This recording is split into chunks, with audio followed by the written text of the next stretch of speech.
Good evening, Rockland, and welcome to the school committee meeting of Monday, January 8th, 2018. First on tonight's agenda, we are looking for a motion for the acceptance of the meeting minutes of December 11th, 2017. So moved. Second. All those in favor? Aye. That is a vote. Thank you very much. Second on tonight's agenda is our superintendent's report. Dr. Cron. Thank you. I have three things. First, just want to give everyone a little update on the elementary building project.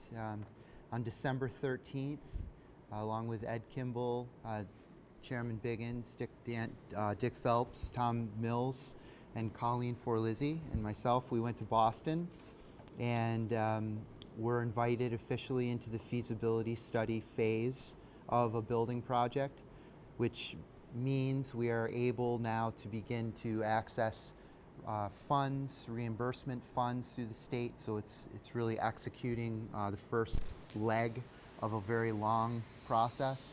But we received what they call a fully executed feasibility study agreement on the 18th of December.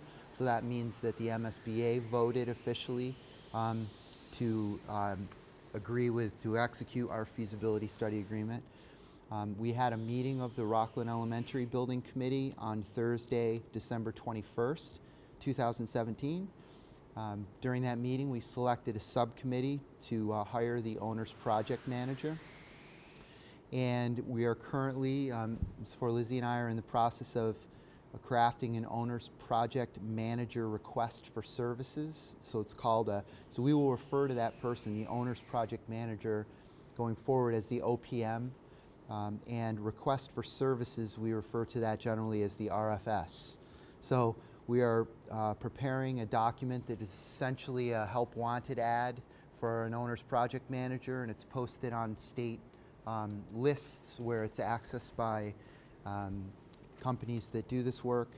So our hope is to get that in by the 17th of January. That's our goal. Between now and the 17th of January, Ms. Forlizzi and I will go to Boston and go through some what's called ProPay training. And ProPay is the program that's used for reimbursements, so that we are sure that we know all of the ins and outs of what we can apply for, how to do it in a timely manner, so on and so forth. And again, our goal is to submit the RFS by January 17th. Just a little bit of history. When the high school middle school project was done, we posted the RFS from August 20th until the 17th of September. So it was pretty much a 4-week process. So we're expecting the whole process between posting the advertisement, interviewing the candidates. We expect the whole process to take approximately 3 months. Our goal is to hire the owner's project manager by the end of April. And the next step is to hire the architect. And that is when you begin to have much greater detail about location. Because I know that if you're asked about the building project, people want to know how much is it going to cost and where is it going to be. And we won't know those things until we get into the architect making drawings and so on and so forth. But we will keep you posted as we go along. Second thing I'd like to talk about briefly is just the holiday. Our meeting was before holiday break, and there were so many great things going on in the schools before the holidays, and it can be a very difficult time for many kids and families. It's a joyous time, but it's also a very challenging time. And I was just so impressed with our teachers and our parents and our kids and the leadership around the district. It was just a really great place to be for a couple of weeks before the holidays. And not just from a happy holiday standpoint, but there was real work going on. So to me, that's a real accomplishment. It was nice to see the high school band performing for the elementaries and performing at the senior center. It was nice to see, and the choruses, it was nice to see the middle school band and chorus performing for their peers for the first time in as long as I've been here. We had the hour of code earlier in the month, so I want to take this opportunity to remind folks in the audience that Comcast Internet Essentials is a program that if your son or daughter qualifies for free and reduced lunch through the federal free and reduced lunch program, you're able to get Wi-Fi in your home through Comcast for $9.99 per month. And you're able to purchase a laptop, warranted laptop, for $149. So again, if you qualify for free and reduced lunch, and many, many, many of our families do, and you are in need of internet service or technology, this is a very affordable way to go about it. So I urge you to call me, call any of the schools, and we will help you with that process. And the last thing that I wanted to mention about pre-holiday was a handful of years ago, we brought back for the first time seniors before Christmas to talk to our current seniors. We brought back graduates. So I want to thank Miss Walsh and Miss Black for really growing this into something that's spectacular. There were 15 or so just graduated, class of 2016 in the lecture hall, and they spoke to the 8th grade, and they spoke to our current senior class, and they talked to them about how many courses they saved because of their AP work, the amount of money that they saved because of their AP credits. They talked about how much studying they have to do. They talked about just any question they had, they brought up, and I just thought it was a great experience. I was very proud of our graduates and very proud of the kids in the audience who I think sometimes hearing things from their peers is powerful for them. So I just think it's a great activity. Thank you. And finally, I know I've talked about this before, but the elementary schools, we have purchased a program called Reflex Math. So if you have not heard about this at the elementary level yet, it's in all elementary schools. It's an online program so students can practice their math facts. And our expectation is that 3 times per week at home, students will do reflex math, and they have to do it until the light turns green. Now, having lived through the experience of waiting for the light to turn green, I will tell you, I had one reluctant child and one thought it was funny to see how fast she could go. It works. It's all about math facts, and I can tell you that when we talk about achievement, academic achievement, K to 12, and we talk about the things that make the difference for our students, there are 2 things that jump out. One is math fact fluency, meaning do you know your times tables? You have to memorize things. With technology comes a lot of, well, I'll look it up. There's still a lot of heavy mental lifting that needs to happen, and it's memorization, and it's not fun, and it's not pretty. This program makes it kind of fun to learn your math facts. So the 2 things that keep coming up K to 12, math facts and vocabulary. So anything you can do to help your children improve their vocabulary skills, basically the best thing you can do is read to them, read with them. That's the best thing you can do, bar none. But math facts, flashcards, this math facts program, I highly recommend it. We're very pleased to offer it now. So that's it. Quick comment and a question. Yeah. First, the comment, reflex. I actually just left before I came here, and I had 2 kids fighting over the iPad to see who would get to do their reflex first. They really enjoy it, and one thing that I've noticed as a parent watching them do it is I think it's almost as equally as effective as some of the worksheet math that they're getting to come home. What I watch particularly my 3rd grader do is when he's working on the math and there is a question that he gets incorrect, he's notified that question is incorrect right away, and he knows it right away, and he's able to go back and work with himself to try to get the correct answer, whereby as if he was working on a pencil and paper, he wouldn't know that was not correct until either his parent looked over it and told him it was incorrect, or until he brought it to school the next day. And in a lot of our homes, there's a lot of parents that don't have the ability to overlook and check homework every night. So I think it's really, for my kids anyway, it's really been an interesting case study to watch them do it and really use reflex successfully. I think it's been a big help to both of them. And the question I have is back on what you were talking about, the great program that Comcast is offering. Yes. And I'm glad to hear you letting everyone know that here tonight. But what I worry about a little bit is those folks who don't have internet access at home also might not have television access to hear you announce that right now. That's right. So one of this committee's concerns very recently has been equal access to education. So that's a great tool, I think, to be able to get information into our kids' homes. So I'm wondering are we sending notices home, or are we able to get this message out, in a tangible way to the free kids who are enjoying free and reduced lunch? Absolutely, yeah, we are. We're getting it out to everyone, I think. We've gone one step further. Ms. Lizzie came to me, a few weeks ago and said, we have some funds here that I think we could use to address the issue of maybe kids who don't have the laptops at home but who come to our after-school programs. So we've purchased a laptop cart, one for each of our 3 schools where there are after-school programs, so 30 Chromebooks in each of the 3 schools. And the kids who come for after-school, they're not mandated to do homework, but they can and they do, and so they can practice their typing, which we spoke about recently, and they can do their reflex math if they don't have access at home. And then obviously we have computers at the town library and computers in our school libraries. So we have to work to get that word out, but I know the principals are actively including it in their newsletters, which I saw here, and but whatever we can do to get that message out. Absolutely, because it only helps us in the end with our MCAS results and having kids on those computers and having access to the internet and having that experience. So I think that's a great thing. That's a tribute to how well the after-school program's going, because it was Absolutely. funded strictly from the after-school program. Yeah, it's outstanding. Outstanding. That's great. Any other questions or comments? Okay, fantastic. Thank you, Dr. Cron.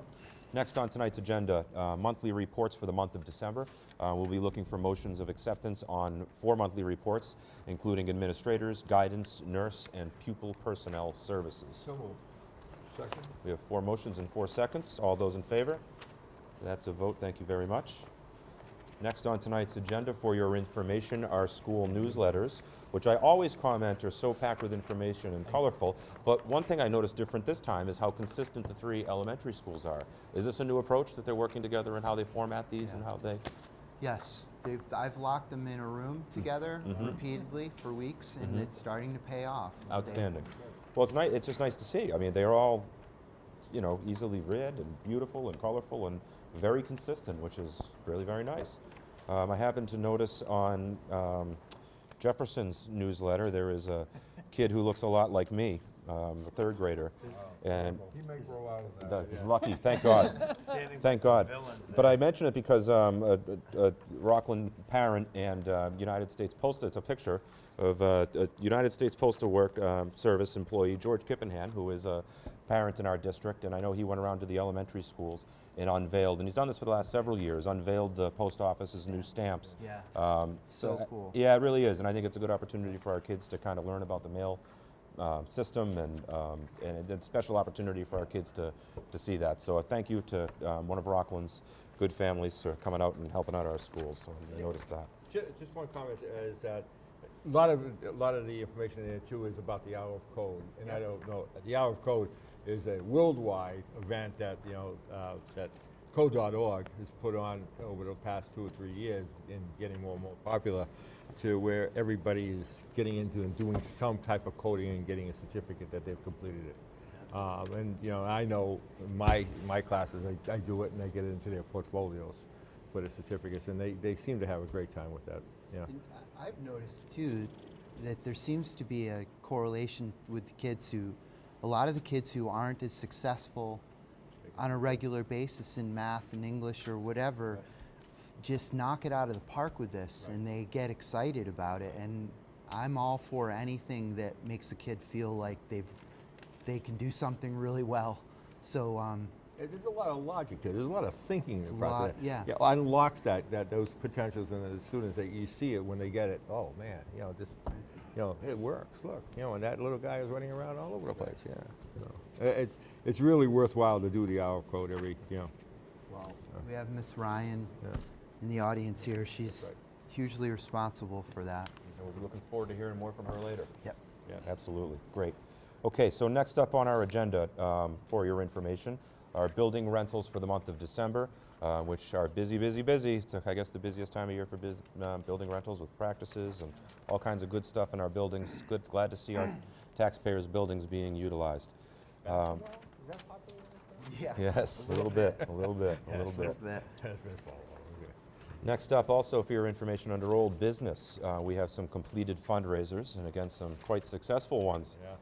The Rockland High School Service Learning had a Chipotle night, which raised $1,225.18, which proves once again that Rockland loves burritos.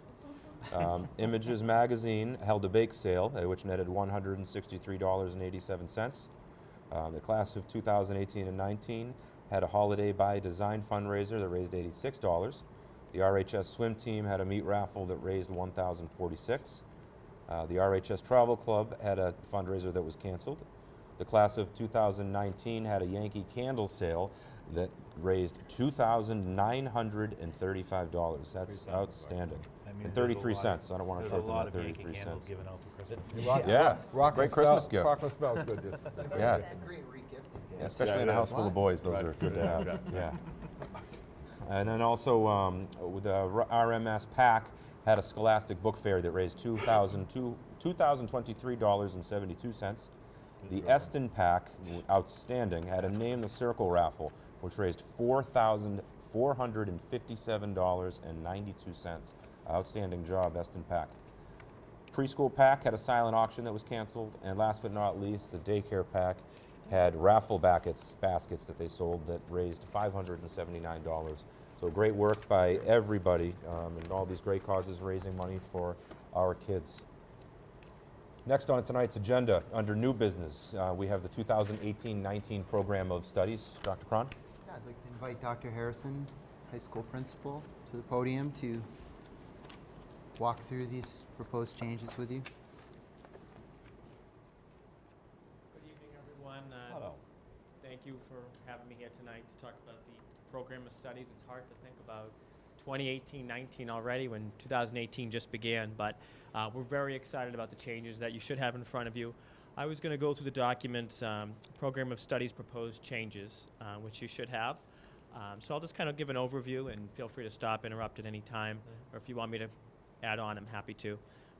The art department, to start there, they changed the names of a few of their courses. They took out the word thesis and went with Advanced Art 1 and Advanced Art 2.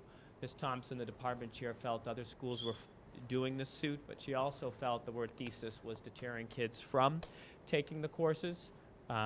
She also, her second change that she recommended was to have, and I think this is wonderful, grade 8, students in grade 8 who've demonstrated proficiency in art skills, the Foundations of Art teacher in the 8th grade can exempt them from taking the Foundation of Art course at the high school, so they can get right into some of our electives, art courses, starting their freshman year.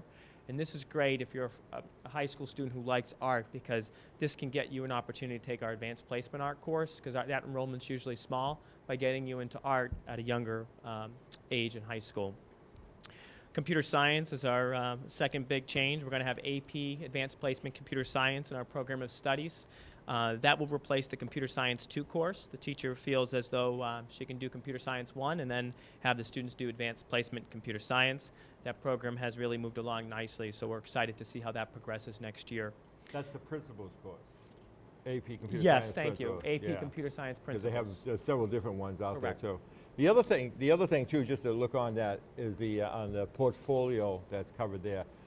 It gets. I found that it's a little bit more than a portfolio, because there are performance tasks that have to be done.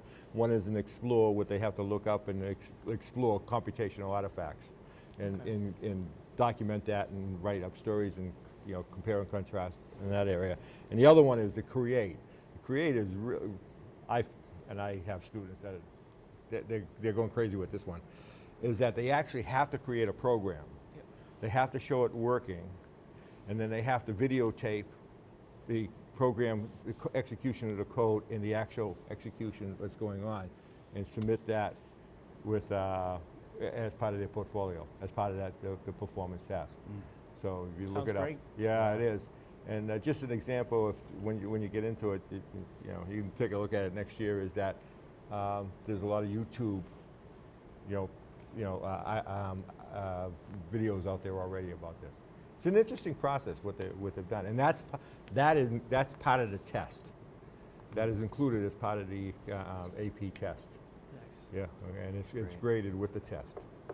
So, Great. yeah, That's yeah. So great just, stuff. Little, my second year with this thing. Yeah. See, and I'm still here. Construction technology. We have a course right now called Off-Site Construction Crew. That course is an extremely big responsibility for any teacher to take students off-site and do construction. Mr. Parker's retiring, so we wanted to wait a year, let a new teacher transition in before offering that course again. It's a lot of responsibility to have somebody we're not yet as comfortable with as Mr. Parker, who's been here for quite some time. So we do have an interest in bringing that course back, but taking a year off just to make sure we're satisfied with the new teacher in that position. Journalism, digital media and communication. Journalism is one of our few electives which is considered a full year elective. It's very rigorous, but one of the things that deters kids, we think, from enrolling in it is because it's a full year elective. Kids, we felt, and I know the teachers have spoken with seniors, and they feel making it a semester course gives kids more flexibility in their schedule to take journalism in the fall or spring and then take a different elective. So we think enrollment and interest in journalism will increase by making it aligned to our other electives, which are usually semester. English went forward and just made a few changes to their courses. So you'll see that for sophomores, for example, they're calling it literature and human nature as opposed to literary forms.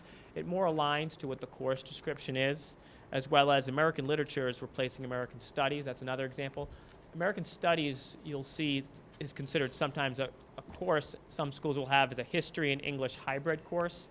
That's a little misleading in our program of studies. So American literature talks about what the course really is a little bit better. SAT Prep English, we had currently had in our program of studies an SAT Prep English and an SAT Prep Math, but we only offer SAT Prep Math, and the teacher is a math teacher, so we felt it was misleading to the public for kids that signed up for the course, which is actually called SAT Prep, because they're really only getting math in that course. So we currently don't have the staffing or the interest among the staff for the SAT Prep English. So we just wanted to take that out so that kids who sign up for SAT Prep Math don't think they're getting the English. We wanted to add back the fantasy and science fiction elective that went away last year, but we're bringing that back. Math in the past has had prerequisites that were the same for students in honors in college prep.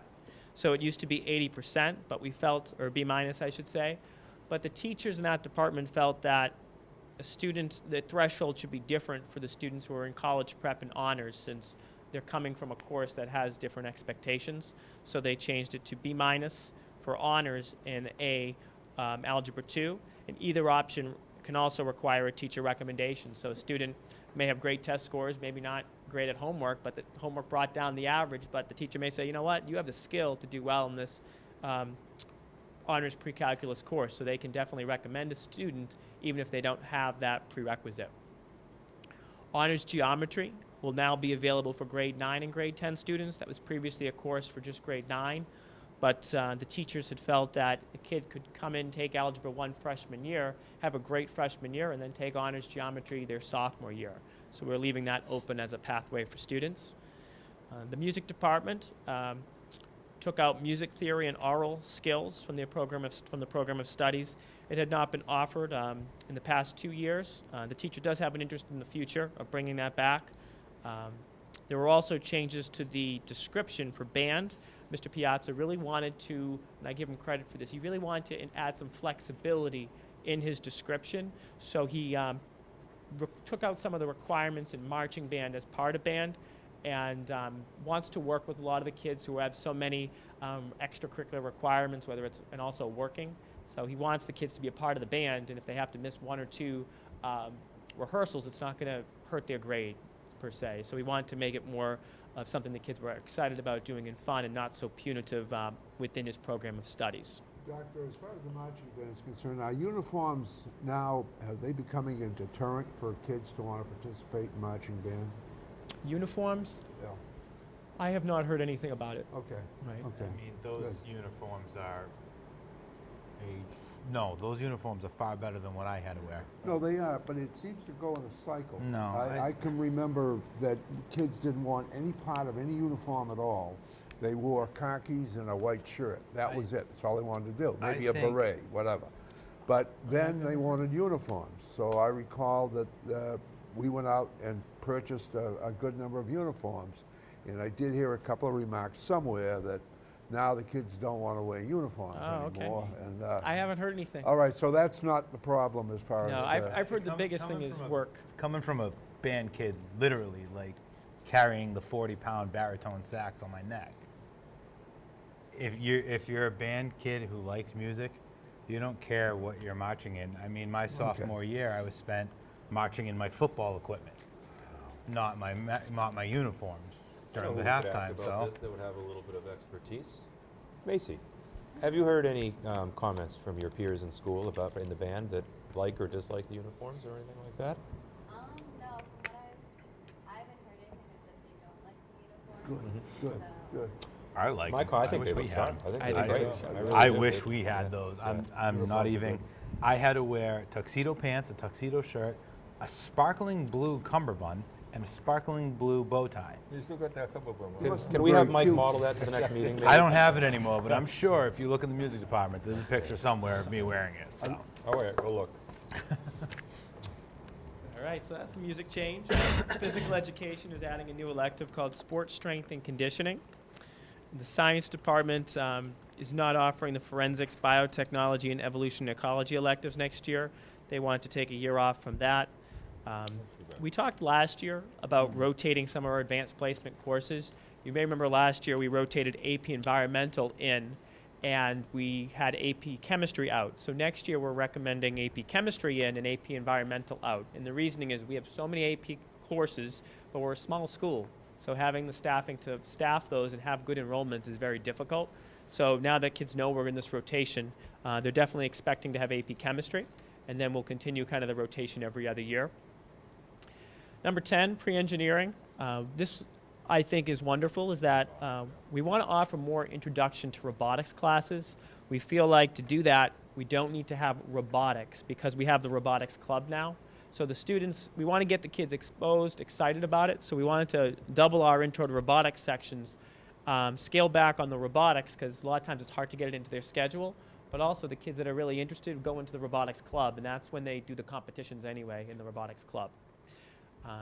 History and social science, you'll see those bullets. Most of them have to do with changing the grade levels that could take an elective. So law is expanded to 9 through 12 students. Psychology is expanded to 10 through 12 students in grades 10 through 12. And sociology 9 through 12. Sociology and American conspiracies were not offered last year. They were part of our rotation. So they're coming back. And then pop culture and history through film will take a rest for next year. So we're continuing with that rotation.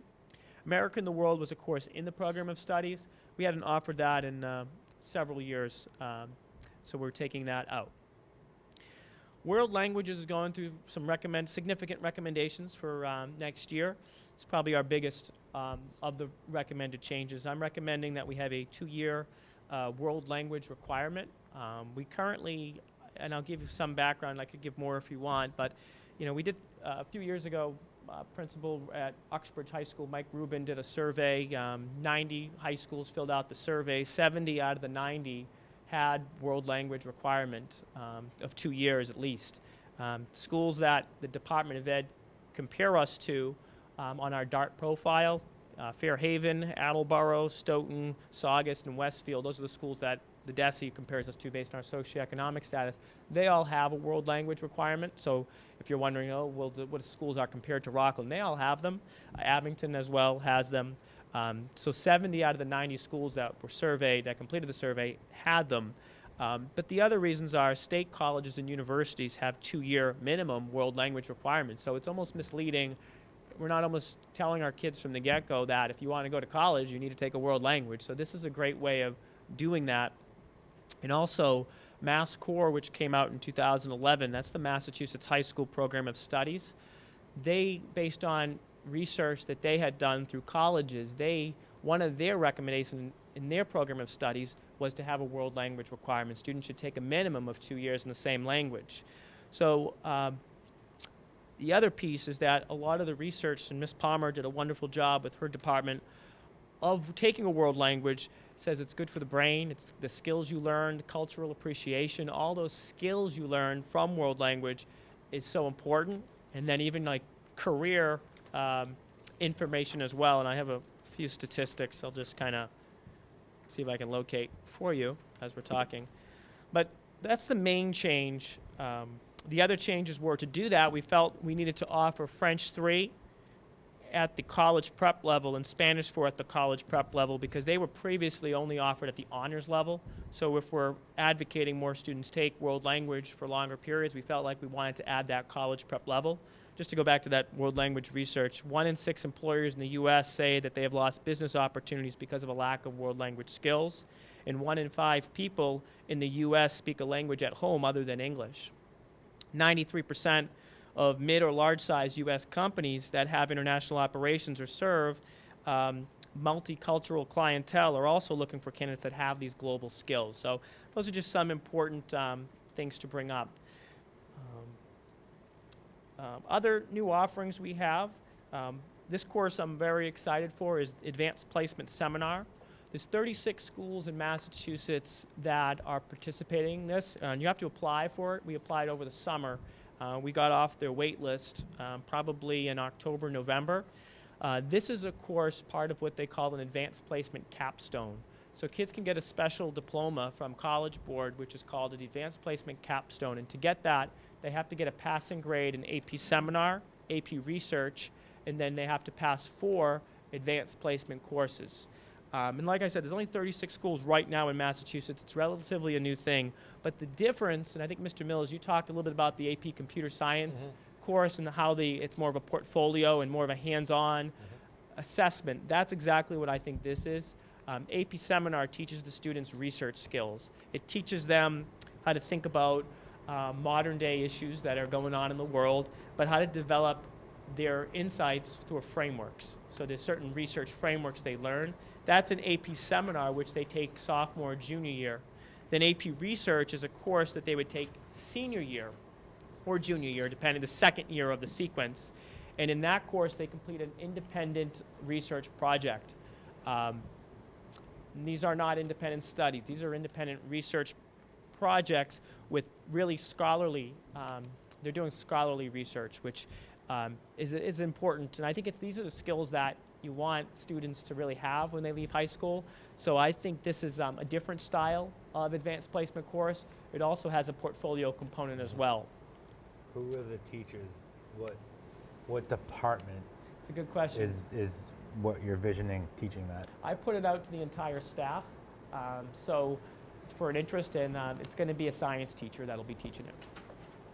But it could have been any I figured it'd teacher. be science or Yeah. social. It's going to be a science that teacher who's actually going through the doctoral processes and research processes right now. Nice. So that's good. That's good. The last change is the Global Learning Program. This was something that I know Dr. Cron and I have been talking about over the summer, and an idea that we talked about with some of our staff members. We feel we at Rockland High School do some amazing travel abroad.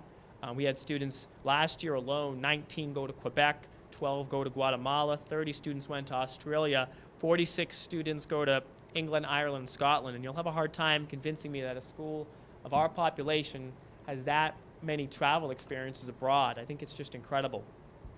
This idea we modeled after Hingham High School, but we made it kind of Rockland friendly.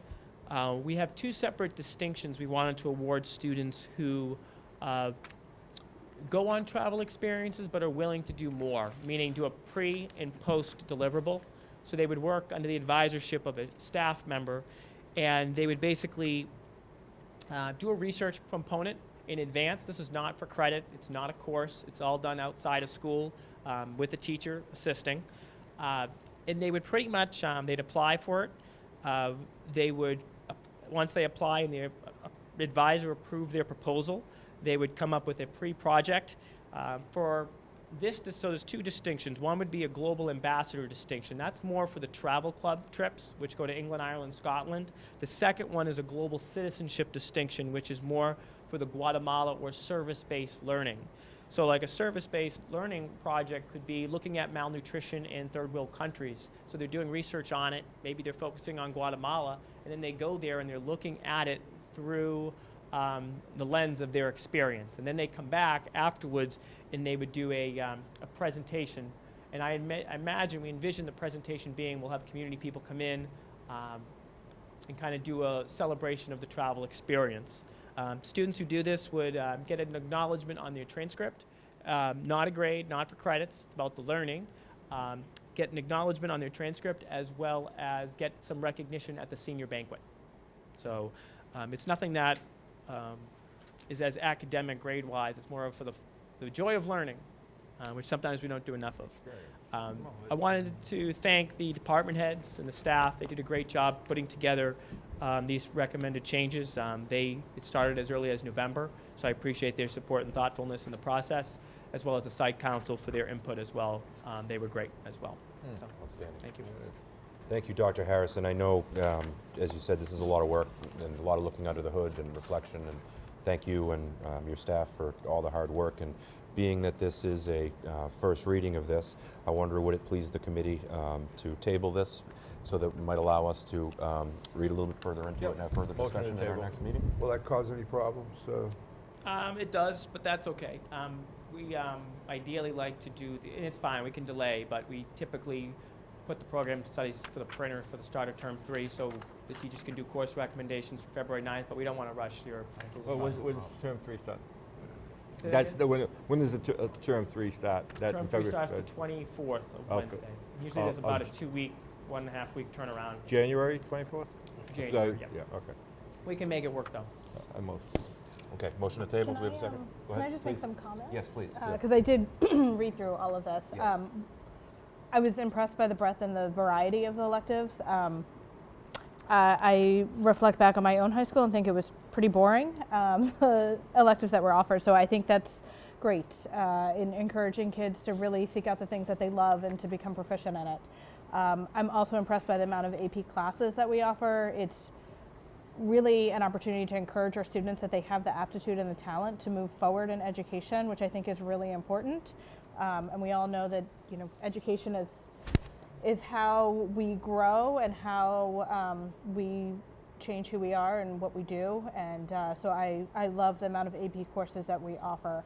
I'll give you another statistic about foreign languages. So the American Academy of Pediatrics put out something today that they're offering an online Spanish class for pediatricians because 20% of kids in the United States are Spanish speaking. So I fully support you moving forward with the foreign languages, and I think it's important in all fields.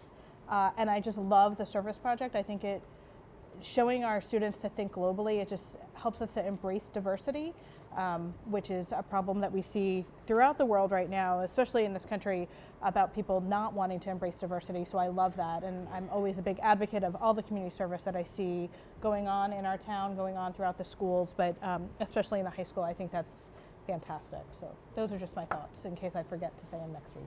Well next said, time. Dr. Small. I agree. I withdraw my motion to table. I'd make a motion to waive the tabling and, you know, waive and go right to the first reading and go to the second. I'm Yeah. comfortable with that. By all Yeah, I means, am we don't too. want to restrict Yeah. you with No, moving forward at I all. think this. It's pretty, I read Yeah. through it pretty well. I mean, I'm in love with the AP seminar. Yeah. I think that is a genius move. Yeah. And the fact that we were able to get off the wait list and get it is awesome. I think it's going to be great for our sophomores and juniors. I love the global learning program. I think that's, you know, like Dr. Small said, you're all over it with the seeing how, for lack of a better term, the other side's living and stuff. My only thing being the history degree holder here. I'm kind of sad that the America in the World is gone. I know it was low interest, but that is a very important class. But hey, if no one's taking it, you got to do it. So Keep going to psychology. I think last year it had 4 students who selected it, and the year before even maybe fewer. Their history department is looking at a European history course, not for next year, but a following year. There's a teacher that is looking into a European history course. The history department has had a lot of success with their electives. Like Yeah. American Conspiracies, we're going to find has Oh, that's huge gonna- enrollment. that's gonna be, yeah. I mean, And I don't know, Macy, if you have any insight on. I already want to take it. Like, Yeah. I want to come take it. I do too. Like, All right, we'll have an evening class. So it sounds like the committee's comfortable waiving the first reading, and do we have a motion to approve the program of Moved. studies? All those in favor? Aye. That's a vote. Thank you, Dr. I Harrison, Thank appreciate you very it. much, and thanks for all your hard work. Yep. Okay. Good job, excellent job. Next on tonight's agenda is a request for the high school graduation date. Dr. Cron? Dr. Harrison, I Dr. believe Harrison? you have a date. I know it's June 1st. Yeah, June 1st. When I saw this, I said, now the year's gone by. I know. I said, wait a second, this is. I did a double take. Yeah, I did Yeah. too. how are we already talking about I know. graduation?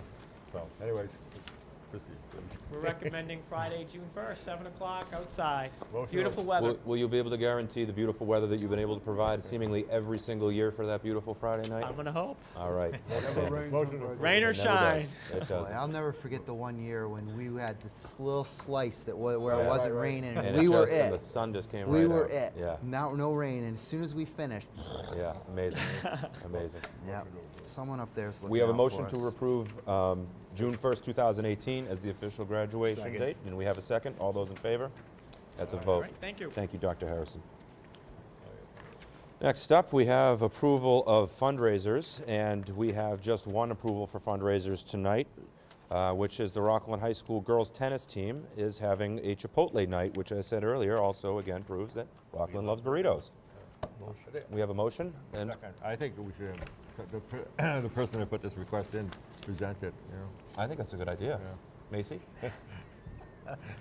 No, okay. No, he's just giving you a hard time. So we have a motion to approve. A second. And a second. All those in favor? Aye. Thank you very much. See, you didn't think we read it. 2018 spring night school courses. Dr. Cron? All right, here we go. Yes. We have computer skills, developing your intuitive self, the dance workout, English for speakers of other languages, first-time homebuyer, fit over 50, gentle yoga, Reiki level 1 or Reiki level 1, introduction, the Tarot 5 reading with Patty Sheets, monk's cloth Afghans, which is Swedish weaving, we all know, new golfer program, quilting with Beth Pika and Trish Fleming, second-time homebuyer, sewing with, quote, spring and summer, unquote, and then Zumba.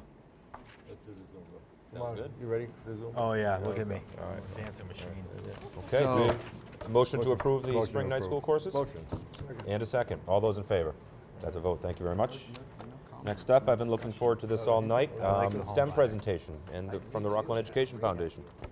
Dr. Cron, I think we have Ms. Lisa Ryan with us Yes, tonight I'm as well. going to stand next to her, but allow her to say everything. 'Cause it's her work.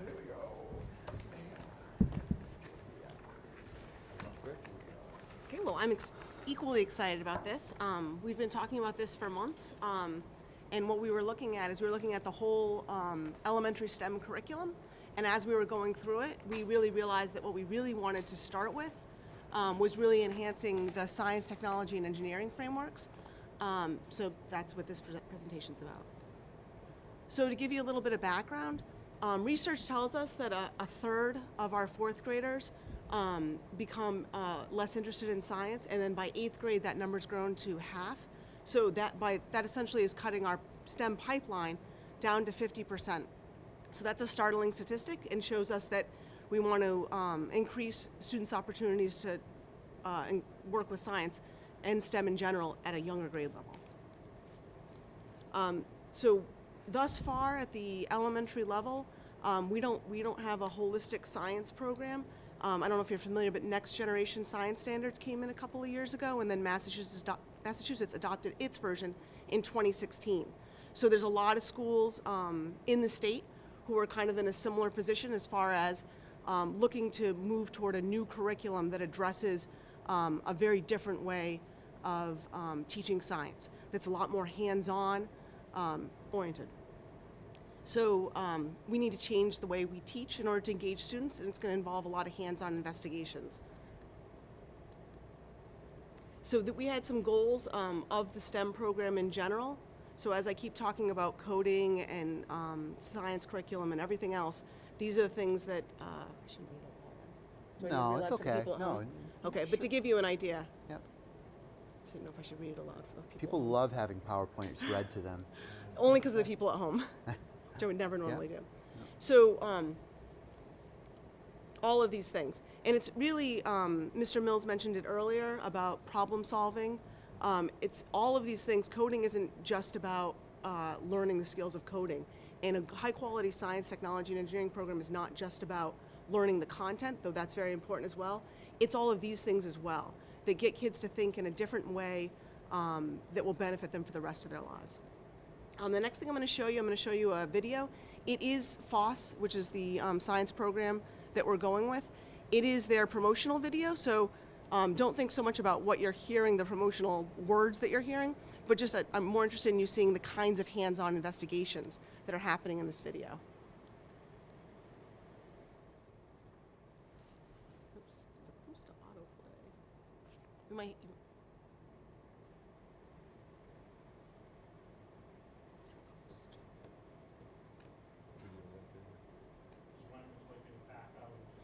Yeah, that'd be great.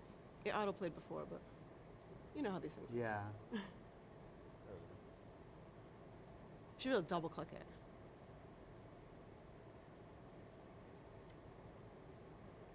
Or you could present. You could tap present and then play it from there too.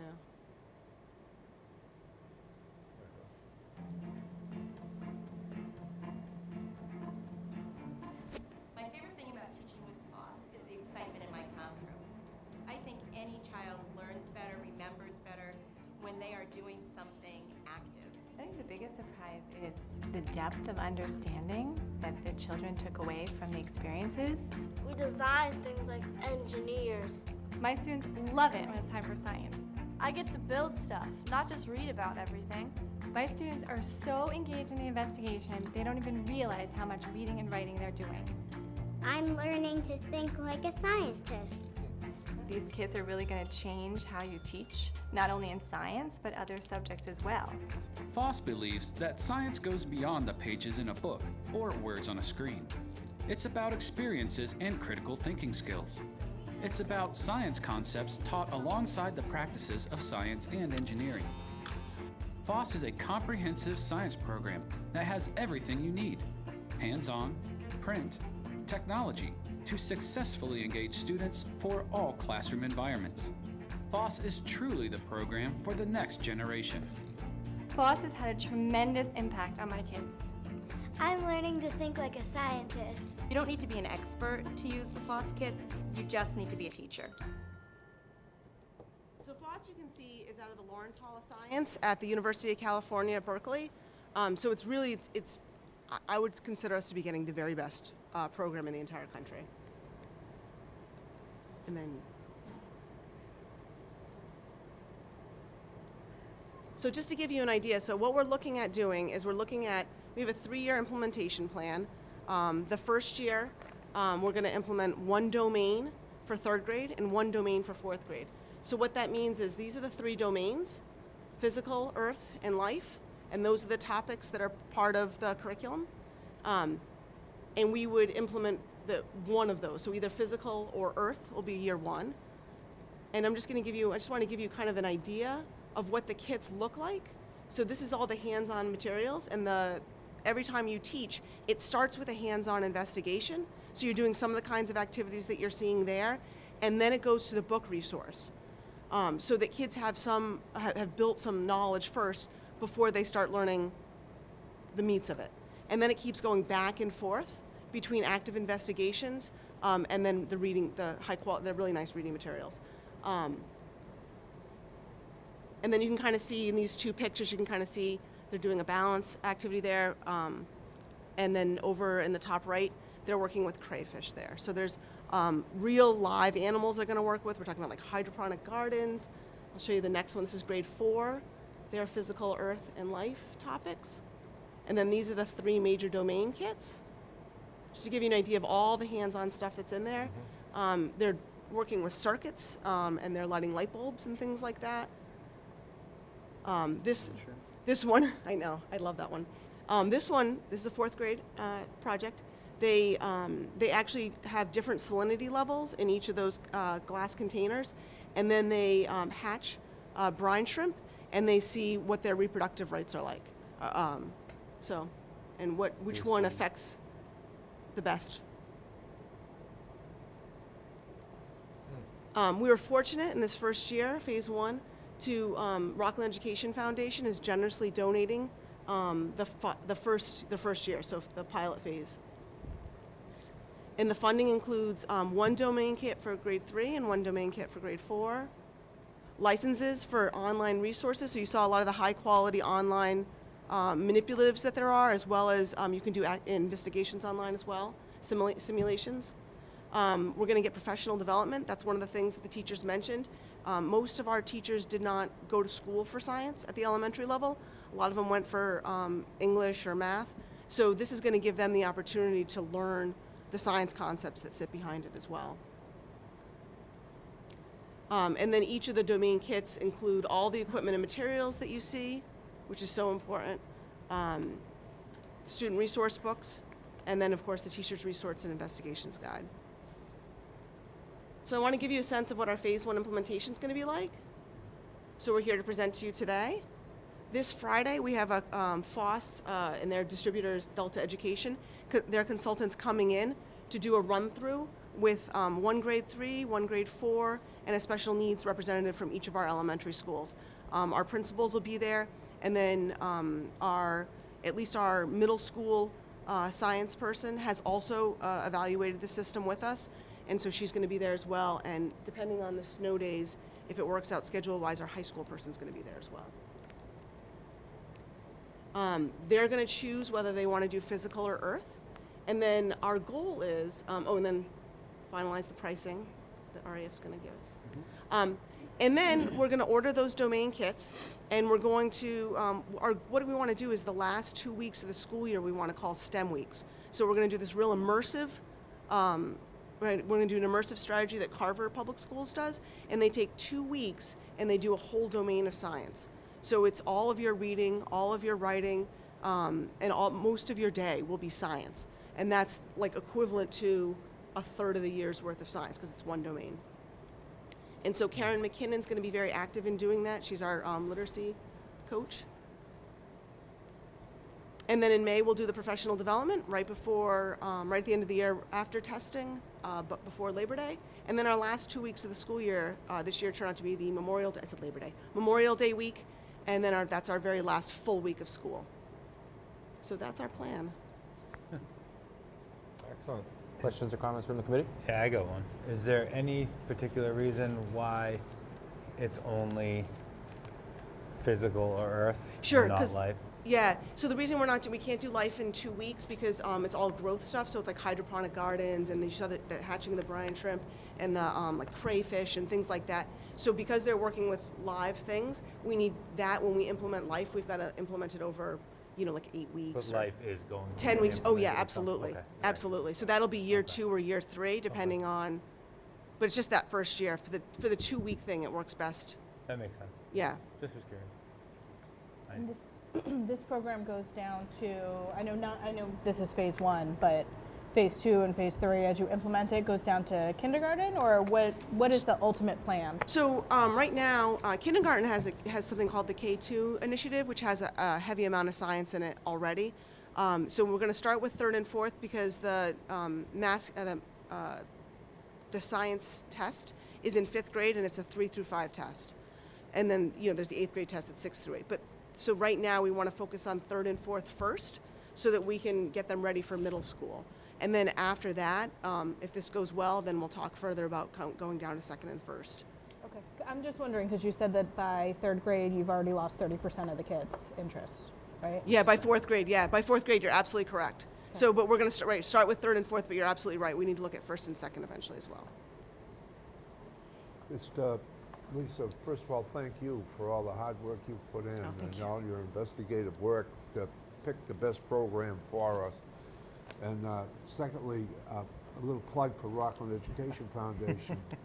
The monies And is it some $30,000 that this is, It is. coming to you from the Rockland Education It is. Foundation? It's a huge investment on their part. Which shows, again, how the Rockland community has supported education.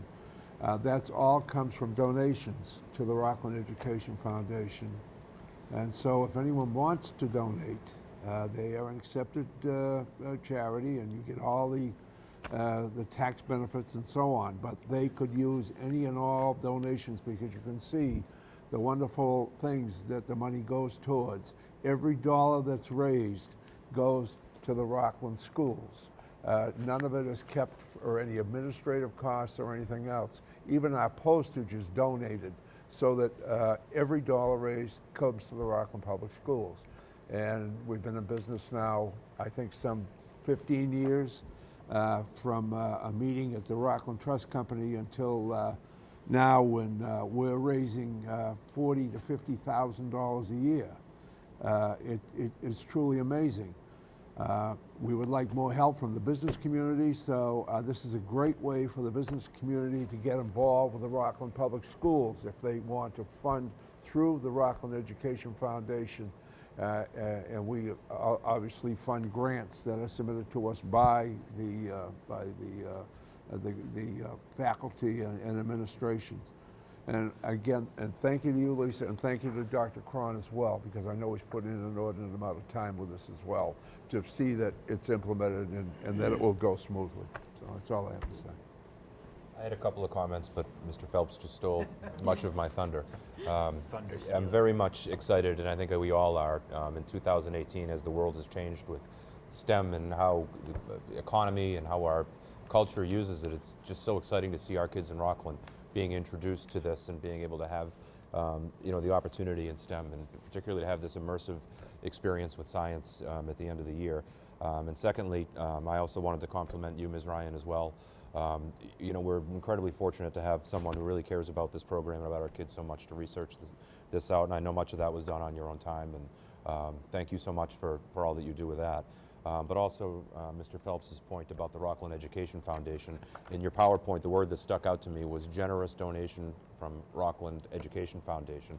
And I think that generosity is sort of what sums up the Rockland Education Foundation, right from the ground level up, as Dick was mentioning, for the community's support of it, the folks that know how important it is to donate to the Rockland Education Foundation, but also those that were there from the beginning, Mr. Phelps, who was involved integrally from the founding of the Rockland Education Foundation, and those who carry on that work now, giving generously of their time to see those funds raised and to see them distributed throughout our district.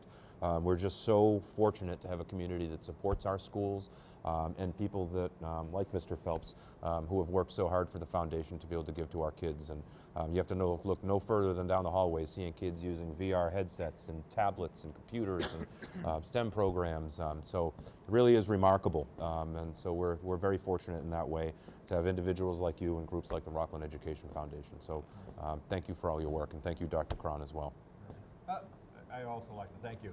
One of the things that what makes this, in my eyes, makes it work, it makes it fun. There's fun in it. I mean, there's hands-on, and it's fun to do that stuff instead of just sitting there, okay, what did I read today? Yep. You know, I mean, and getting involved. I mean, I see students,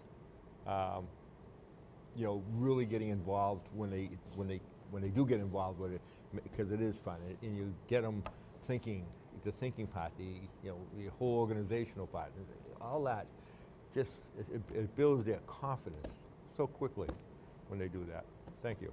And I was excited about FOSS in particular because it's so comprehensive and it's so hands-on. They just keep back and forth hands-on investigations, and you're doing science notebooking, and then you're moving right into reading about it and understanding it at a deeper level, and they go back and forth through the entire domain. So, looking back, any science class that was ever really great for anybody was the hands-on ones, whether it was your chemistry experiences or your, cutting a cat open and messing with the sophomores with that cat. Yeah. I think this is great. I think all the research you put into it is outstanding, and thank you. I do have another STEM comment. yeah. I love Mrs. Mack. My daughter is obsessed with her. She is the teacher that recognizes what kids like. So my daughter is a fanatic about sharks, and I'm not saying like, oh, she just likes sharks. The girl has dissected a shark over the summer. Like, this is her life. And Mrs. Mack brings in books for Isabel. Now, Isabel's in 2nd grade, and she brings in books that are like 5th, 6th grade books for her, and she reads them, she digests them, she writes her own book reports on them at home. That's awesome. And is like, you know, she thinks it's the greatest thing, and she every time, look at the book I got, look at the book I got. So to see that we have educators like that is why we do what we do. And I think the way this is going, it's going to get even better. And hats off to you for that. So to piggyback on that, one of the things that we're committed to is when we're going to start something that's new, we want to make sure that the teachers have a voice and that we're getting their input. And one of the things that Lisa did in her research is she spent time with, I would assume, almost every single teacher in all 3 elementaries who would be teaching this. And I'll tell you, their enthusiasm for this is inspiring, because it's another new thing for them to take on. And so again, the themes that you're going to keep hearing, hopefully, we're developing this in cooperation with the teachers who will be implementing it. We're providing them with adequate materials and training before, and we're also saying, have a blast. This is going to be super fun. The last 2 weeks of school is going to be super fun. So it's exciting, and again, Ms. Ryan deserves a lot of credit for doing the work, but I also thank the teachers for their willingness to take on something new and their enthusiasm. And I wanted to make that same comment when Dr. Harrison was presenting what I think is a world-class program of studies. There are a whole lot of teachers behind each one of those courses who put in a whole lot of time and thought about, can I really do this? Can I really pull this off? It's an impressive document, but behind that document are a group of teachers who are spending a tremendous amount of time because it's their passion. So I'm very, very pleased with this, and I'm looking forward to it. I plan to get nice and dirty the last 2 weeks. And I'm glad Dr. Cron mentioned that, because going around to the teachers, we're implementing a lot of new things at the elementary level. And so we were concerned, and we were trying to come up with a 3-year plan and a way to roll it in. And the teachers were like, this is great, I'm so excited. I anticipate after the consultant comes that we're actually going to have because we've all got to agree together on what we do, but it's going to be physical or earth, which one are we going to do? And I think they're really, it's going to be a tough call on that one. Well, down to giving them the choice of which to choose. I mean, it doesn't sound like a big thing, but I think it is a big thing. Are we letting the schools choose, or are we making it a one for yeah, all? That's what I was saying. They have to, they all have to agree. I say I lock them in a I'm just saying. part of they the have strategy. to agree together. Yeah, they have to agree. You can't come out until. But they're both really good, so it's going to be hard I to know, choose. that's a hard one. That's Excellent. Like Awesome. that fun. Well, thank you again. Thank you. Thank you. Thank you very much. Lisa. Thank you. Thank you, Dr. Cron. Last but certainly not least on tonight's agenda, our public service announcements. So in the spirit of ladies first, we'll start with you, Ms. Jones. Anything from the student body tonight? The girls' basketball game that was supposed to be on Friday was canceled due to snow is going to be this Thursday night. And then all the students enjoyed the snow days. It was a mini vacation, vacation.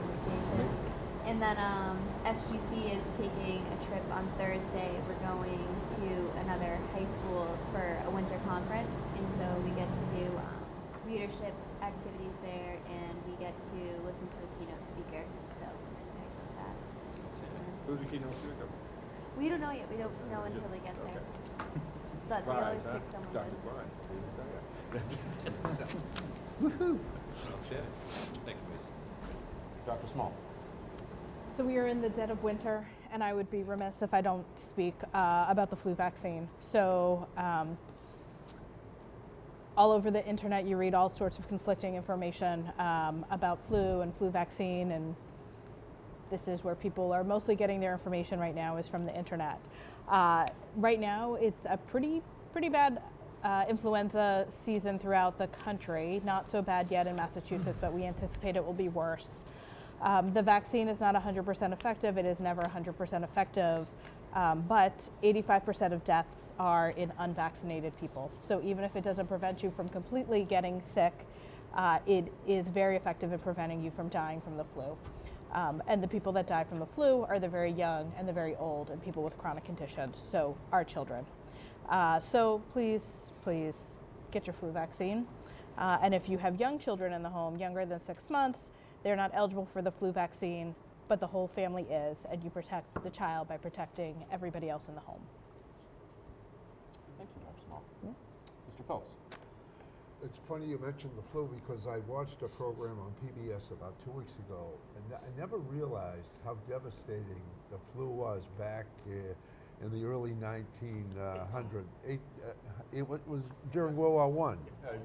No, there's been a few pandemics. And it was amazing how many people just died from it, and the fear and all. So get your flu shot.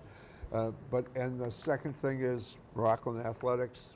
Again, doing very well. I read something today, I think it was on Twitter, that the hockey team is rated number 2 in the East Mass Division 3. I think they've only lost a couple of games. The basketball teams, girls, boys, doing really well. Wrestling, I think, is doing reasonably well. You get a chance, call the superintendent's office. They'll email you a copy of the schedules. It's a great take. For $5, you can't have a better 2 or 3 hours of entertainment. And other than that, Happy New Year to everybody. Thank you, Mr. Phelps. Mr. Mills. A couple of things. One is we had a nice little storm this week, and I'd like to thank the highway department. They did a really nice job, getting it done, and keeping the roads open and clear and everything else. And I thank them for their efforts. And one of the things that with the new roads and everything else, we've wound up with a few extra fire hydrants up and down the streets. So if you see one now that's now popped up in front of your house, clear the fire hydrant. Make it available to the fire department. As you see in the news, there are some nice fires going on. There's a whole bunch of disasters going on around with the cold weather and stuff like that. And other than that, Happy New Year, and it's been an interesting start of a new year. Thank you, Mr. Mills. Mr. Garofalo. Yes, I do have one. I apologize, it's a little bit long, but it's important, I feel. I recently had a conversation with a mother and her daughter, who is a senior in high school, not here, that her high school isn't recognizing her as an athlete because she doesn't play an MIAA recognized sport. Now, the sport is figure skating. She's probably would be the most decorated athlete in her school.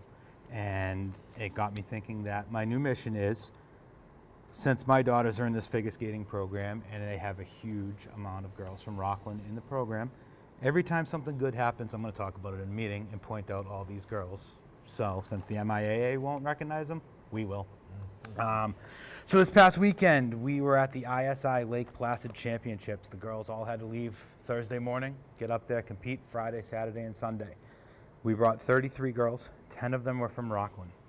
Riley Atkinson, Riley Boylan, Claire Carpini, Madison Dever, Charlotte Garofalo, Isabel Garofalo, Shannon Gustin, Callie Herzog, Gabriella Roach, and Madison Roach.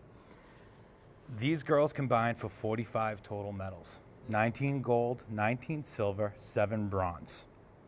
The ages of these girls were preschool, my daughter is 4, my youngest is 4, through grade 5. Now, this skating school traveled to another state with 33 girls, to another district, which is a bigger district with bigger skating schools. There was roughly 10 schools there, and they won the whole competition. So I think that since the MIA doesn't recognize them as student athletes, I'm going to, because these girls miss school for their competitions and they still keep up their grades and they go year round. There's no off season. So with that, I'd like to recognize them formally and say great job and congrats, and the town supports you. Thank you. And that's all. Thank you very much. Just a couple of things for me.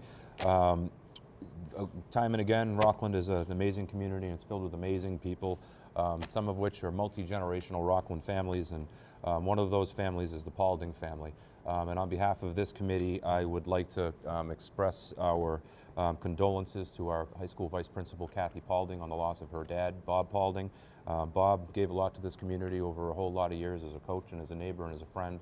And certainly Kathy is a friend and a colleague of ours, and we send our best to her and her family and our prayers along with them. Also, I just wanted to remark on a comment that Tom just made about the stormy weather we just went through and the icy cold snap, and just how fortunate we are to have our highway department do such a great job on our roads. You know, you drive around all these towns throughout the storms and days after during the icy weather, and it just seems as though as soon as you cross the Rockland line, those roads are great all the time. Roads and sidewalks, I see everyone out plowing the sidewalks today, but particularly their help and assistance with our schools and our school parking lots. And especially a big thanks to Mark Schaum and his entire crew too here at the schools. As bad as that snowstorm was and as cold as it's been, those guys and girls were out there working very, very, very hard to make sure that our parking lots were safe for our kids to return to. We're incredibly fortunate in that way. So that's really all I've got for tonight. It's good to be back from our holiday break and back from our little extended snow break, and we're looking forward to getting back to work. So with that, we're looking for a motion to adjourn tonight's meeting. We have a motion and a second? Second. All those in favor? Aye, aye. Thank you very much. That's a vote. Everybody have a great night, and we'll see you next time. Thanks so much.